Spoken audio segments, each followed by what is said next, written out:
This is Point Remove Creek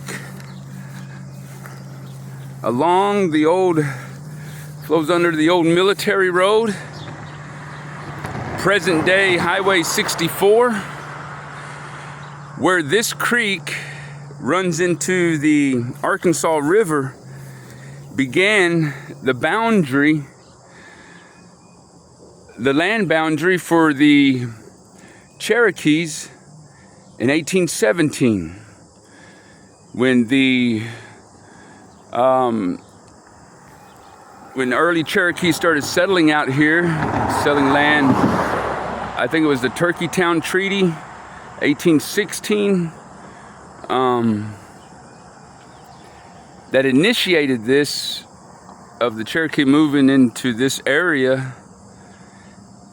And from Point Remove Creek all the way to White River and north, all the way, this would have been the far eastern boundary of the land. And so it was treated to them. This was Osage land as well, prior to the Cherokees being removed here. This was Osage land.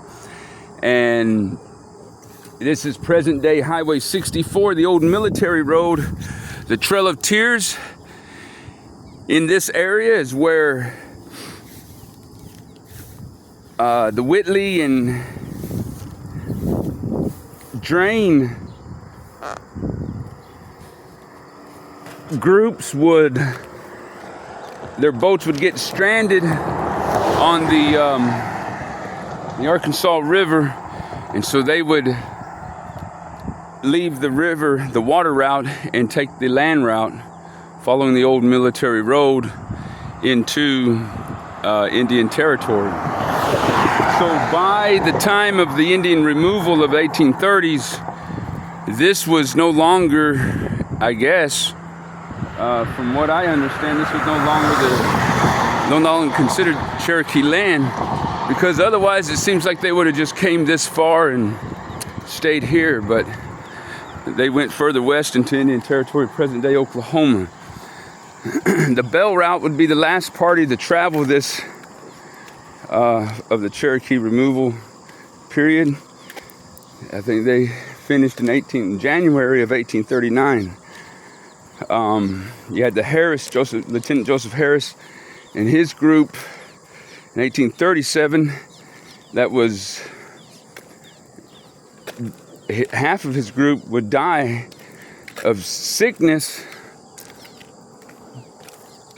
back at Cadron Settlement. The rest of them would take the land route.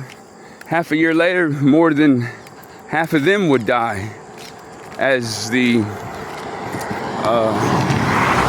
never fully recovering from the sickness that they caught out here in this area over at Cadron Settlement. Point Remove Creek. This flows into the Arkansas River.